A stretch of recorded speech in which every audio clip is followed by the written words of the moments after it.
출애굽기 37장 6절에서 9절까지 우리 한 목소리로 우리 같이 읽겠습니다. 시작. 순금으로 속죄소를 만들지니 길이가 2규빗 반, 너비가 1규빗 반이며 금으로 그룹 둘을 속죄소 양쪽에서에 쳐서 만들었을 때 그 한 그룹은 이쪽 끝에, 한 그룹은 저쪽 끝에 그 속죄소 한 덩이로 그 양쪽에 만들었으니 그룹들이 그 날개를 펴서 그 날개로 속죄소를 덮었으며 그 얼굴은 서로 대하여 속죄소를 향하였더라. 아멘. 인사하겠습니다. 어린 예수님, 예수님의 은혜와 평강이 넘치시기를 축원합니다. 아멘. 네, 우리 함께 읽으신 출애굽기 37장 6절에서 9절 오늘 본문을 토대로 속죄소의 의미라는 제목으로 말씀드리겠습니다. 속죄소의 의미. 이 속죄소는 지성소, 그러니까 언약궤 위에 올라가는, 그러니까 이제 이거를 시은좌라고도 표현했습니다.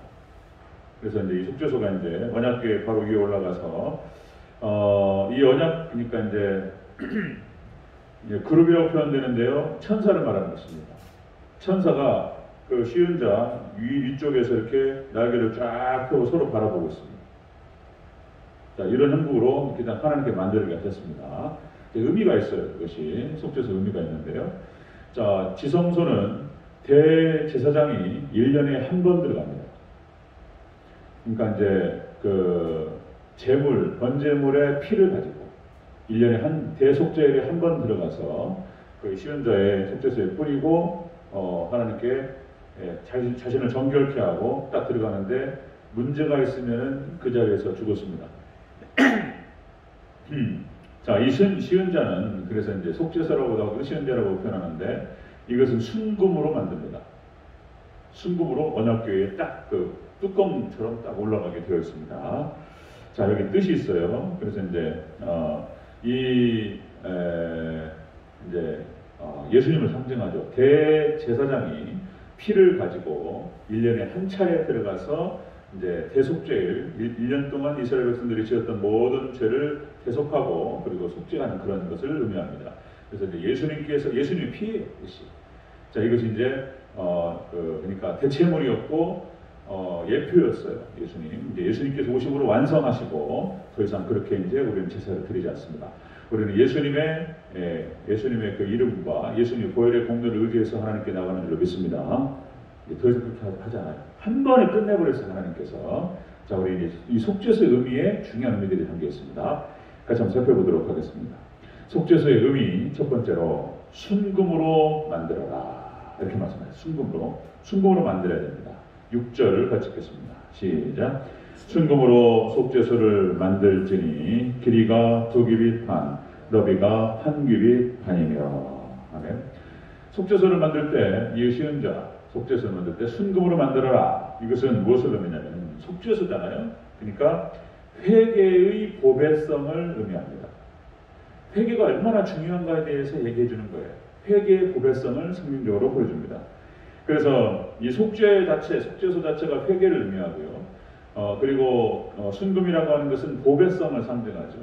그래서 회개의 보배성을 상징적으로 보여주는 것이 시은자고 그리고 속죄소를 말하는 것입니다. 그래서 여러분들 회개하는 영혼, 우리는 똑같은 죄인입니다. 정도의 차이가 있을 뿐이지. 그래서 어떻게 표현하면 백지 한 장 차이다.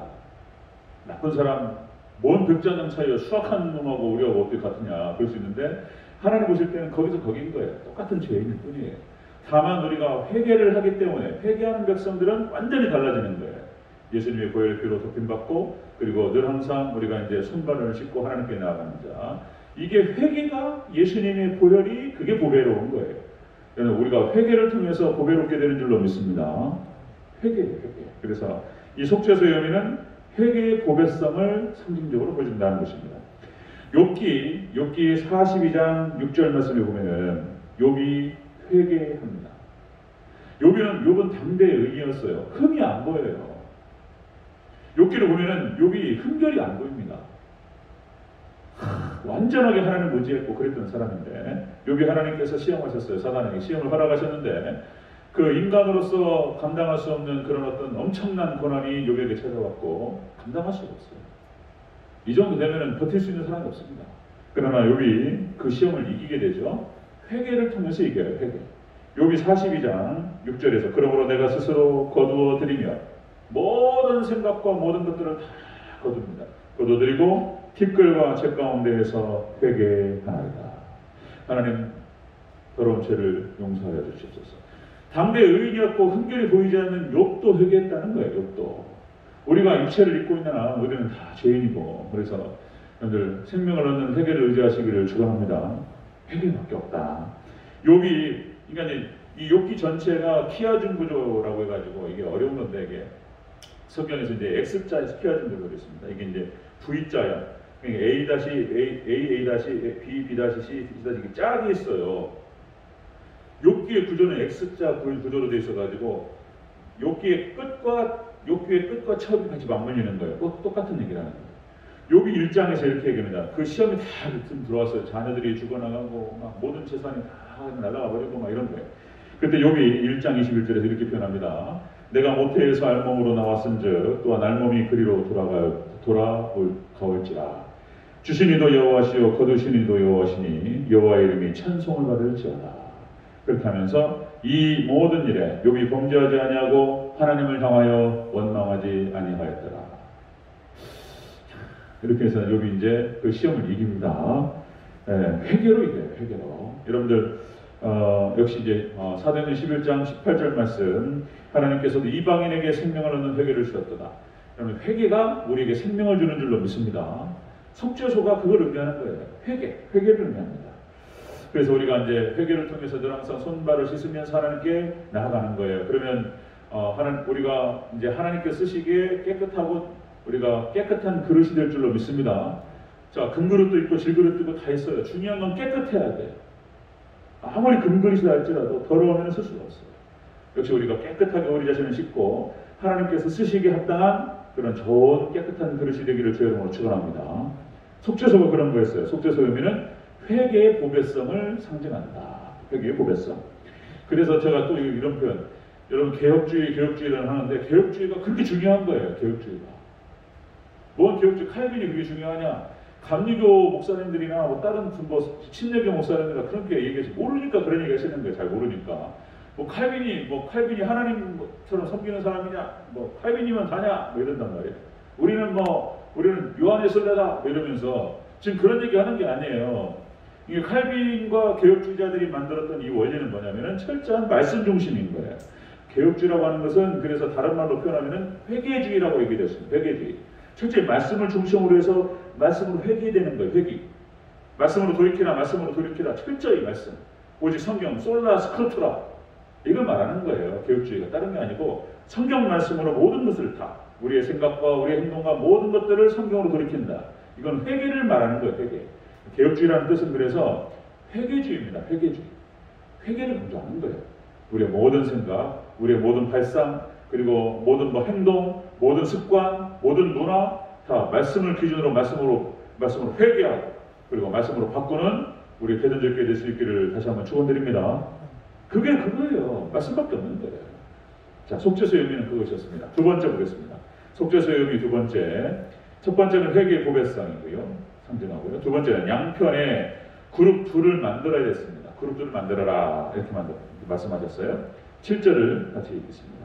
시작. 금으로 그룹 둘을 속죄소 양쪽에 쳐서 만들었으되. 아멘. 그러니까 이제 속죄소 판이 있어요. 뚜껑이. 이제 시은자. 그 위에 바로 그룹이라고 천사를 말하는 거예요. 그러니까 이제 큰 천사가 두 양쪽에 딱 버티고 있습니다. 양날개 피고. 자, 이 양편의 그룹 둘을 만들어라는 뜻은 뭐냐면은 주의 종을 통해서 말씀을 지킨다는 것을 의미합니다. 주의 종을 통해서 언약궤를 지키는 거예요. 말씀을 지킨다는 것을 얘기하죠. 그래서 하나님께서 이렇게 구약 성경도 마찬가지고 신약 성경도 마찬가지고 주의 종 하나님의 종들을 통해서 말씀을 전하게 하시고 말씀을 보호하게 하셨습니다. 자, 그래서 말씀을 지키는 역할을 하는 것입니다. 자, 그전에도 한번 말씀드렸지만은 여러분들 우주 물리학자들이 하는 얘기예요. 이 과학자들, 그 사람들 안 믿는 사람들이에요. 그러니까 그 사람들이 과학적으로 우주 물리학을 거시세계와 그리고 그 미시세계들을 연구하면서 이 사람들이 하는 얘기예요. 그러니까 우주 전체는 우주 만물 전체가 정보로 되어 있고 그리고 생명으로 되어 있고 그리고 에너지로 되어 있다고 얘기해요. 이거는 그 사이언스지 그 과학 잡지에 나오는 얘기예요. 그러니까 우주 전체 만물이 정보로 가득 차 있다는 거예요. 그냥 돌아가는 것이 아니라 모든 정보가 다 있다는 거예요. 여기도 정보가 있고 다 정보가 있다. 다 정보로 되어 있다는 거예요. 그리고 생명으로 되어 있다는 거예요. 생명, 어떤 생명으로 움직인다는 거예요. 우주 만물이.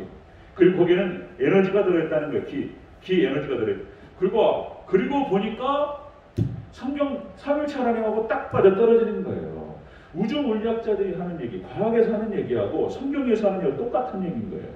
그러니까 정보라고 한다면 하나님 말씀 정보를 말하는 것이고요. 그리고 생명이라고 하는 것은 예수님의 생명을 말하는 거예요. 그리고 그들이 말하는 에너지라고 하는 것은 성령님의 기 에너지를 말하는 거예요. 그러니까 과학자들이 믿음원서들이 하는 얘기하고 일반원서 얘기하고 특별원서 딱 맞으면 지금 그냥 똑같은 얘기하는 거예요. 그 정도로 하나님께서 삼일체 하나님께서 인도하시고 이게 지금 과학자들이 하나님 창조하셨다는 얘기를 하는 거예요 지금.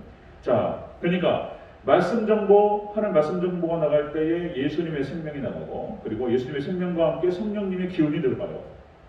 성령님의 생기가 들어갑니다. 그리고 이 세 가지라고 하지만 한 가지예요 사실 또. 동일본질 세부분 삼일체 이것이 들어와서 우리를 바꾸고 이것이 충만할 때 여러분들 놀라운 은혜 역사, 기적 역사가 일어날 줄로 믿습니다. 이게 충만해야 된다는 거예요. 이것이. 그러니까 여러분들 역시 말씀이에요, 말씀. 역시 이제 언약궤가 이렇게 성막을 짓고 속죄소를 통해서 하나님께서 이제 천사들을 통해 보호하게 하셨고, 그래서 여기에서 하나님의 영광이 임합니다. 속죄소에. 그리고 성막이 하나님의 영광이 임하고, 그래서 이스라엘 백성들이 광야 40년을 지내는 동안 이 성막이 언약궤가 그들을 인도했어요. 가나안 땅까지. 그리고 가나안 땅 들어갈 때 똑같이 이 언약궤가 따라 들어가면서 가나안 땅을 정복하게 됩니다. 요단강 건널 때도 언약궤가 먼저 가고, 그죠? 언약궤가 홍해를 건널 때도 언약궤가 쫙 진행합니다. 여리고성 무너뜨릴 때도 언약궤가. 가나안 정복전쟁을 진행할 때 언약궤가 가는 거예요. 말씀을 따라갈 때 우리가 이기는 줄로 믿습니다. 오직 말씀만이 우리를 천국으로 인도하는 거예요. 그 상징적으로 보여주는 것입니다. 또 말씀의 중요성 너무 많죠. 시편 1편, 시편 23편, 시편 119편은 알파벳 성경이라고 해요. 알파벳 시편, 알파벳 딱 감마 해가지고 쫙 23개의 그 히브리어 문자가 나타나는데 거기에 머리장을 짜가지고 시편을 만들었어요. 8절씩만 나눠가지고 어마어마합니다. 그러니까 율법의 완전함과 아름다움을 노래하는 것이 시편 119편인 거예요. 그러니까 이 율법의 말씀, 하나님 말씀이 얼마나 아름답고 완전한가에 대해서 성경에서 계속 얘기해주고 있습니다. 자, 여호수아 1장, 형통의 길, 역시 축복의 길, 그리고 승리의 길, 말씀 따라가는 거예요. 말씀밖에 없는 거예요, 말씀. 그래서, 여러분들, 그래서 하나님께서 하나님의 종들을 통해서 말씀을 지키게 하셨다는 거예요. 쉬운 자에 그 상징적으로 보여줍니다. 지금도 싸우고 있는 거예요, 지금도. 역시, 여전히, 민주주의, 다원주의, 세속주의로. 교회가 완전히 무너져 내리고 있는 상황에서 최대한 버티는 거예요. 싸우고 버티고 지키는 거예요. 이런 것입니다. 하나님의 종들을 통해서 하나님께 지키게 하셨다는 것입니다. 자, 속죄소의 의미는 그런 거였었어요. 회개의 보배성을 상징하고요. 그 다음에 주의 종, 하나님의 종을 통해서 언약궤 말씀을 지킬 것을 상징적으로 보여줍니다. 세 번째 보겠습니다. 속죄소의 의미. 구름 날개를 펴서 속죄소를 덮어라. 이렇게 덮도록 만들어라. 이렇게 말씀하셨어요. 9절을 다시 읽겠습니다. 9절 시작. 그룹들이 그 날개를 높이 펴서 그 날개로 속죄소를 덮었으며 그 얼굴은 서로 대하여 속죄소를 향하였더라. 아멘. 그 양쪽에 천사 둘이서 날개를 쫙 펴가지고 속죄소를 덮어요. 그리고 이제 그 얼굴을 서로 맞대고 보는 거예요. 딱 두 양 천사가 이렇게 하는 것입니다. 이것은 하나님께서 회개하는 교회를 지켜주신다는 의미예요. 하나님께서 회개하는 교회를 지켜주신다. 말씀 중심으로 회개하는 교회, 말씀 중심으로 회개하는 성도들을 지켜주시겠다라고 하는 것을 의미하는 것입니다. 그래서 여러분들 창세기 역시 35장 야곱이 세겜에서 나와가지고 베델에서 단을 쌓을 때 그 단이 뭐냐면 회개단입니다. 회개단을 쌓았던 이방 신상을 모든 것들을 다 묻어버리고 하나님께로 돌아가는 거예요. 자기가 하나님과 언약했잖아요. 지켜주시면 하나님을 섬기겠다고 그래놓고 베델에서 그렇게 약속을 해놓고 한참 잊어버리고 세겜에서 딱 자리 펴고 누워서 하나님께서 베델에 가서 단을 쌓아라. 문제가 발생하니까 결국은 돌아가서 회개단을 쌓는 거예요. 회개단. 그때 하나님께서 지켜주신 줄로 믿습니다. 참 35장 사건인 거예요. 자, 그 다음에 시편 61편 7편 너무나 많아서 다 볼 수 없고, 그가 영원히 하나님 앞에 거주하리니 인자와 진리를 예비하사 그를 보호하소서. 인자와 진리가, 예수님과 진리께서 우리를 보호하십니다. 말씀이 우리를 보호하셔요. 자, 잠언서 13장 6절 공의는 행실이 정직한 자를 보호하고 악은 죄인을 패망하게 하느니라. 하나님 말씀에 벗어나는 순간 이게 죄가 되면서 이것이 우리를 갉아먹는 거예요. 그런데 이제 우리가 말씀으로 더 회개하고 더 말씀께로 나아갈 때 말씀이 우리를 지켜주시고 보호하신다는 것입니다. 자, 속죄소의 의미가 그걸 갖고 있다는 것입니다. 그래서 제가 계속적으로 말씀을 드리고 역시 이제 하나씩 말씀을 더 깊이 뜯어서 이제 우리가 살펴볼 텐데 역시 말씀의 위대함을 깨닫고 말씀 붙들고 회개하면서 그렇게 해서 우리가 말씀 붙들고 살아가면서 말씀 붙들고 사는 거예요. 그렇게 나갈 때 우리가 말씀께서 그렇게 표현해요. 말씀께서 우리를 지키시고 보호하실 줄로 믿습니다. 말씀께서 이렇게 우리 임하시는 거예요. 우리 마음과 생각을 지켜주시고 그럼 생명이 그러니 마음에서부터 나오기 때문에 마음과 생각을 지켜주시고 그리고 모든 것들을 말씀께서 우리를 지배하시고 우리를 인도하실 때 우리가 결국 형통하게 되고 복을 얻고 승리하게 될 줄로 믿습니다. 속죄소는 그걸 의미하는 것입니다. 자, 회개의 보배성을 상징적으로 보여주고요. 그리고 하나님의 종을 통해서 말씀을 지켜요.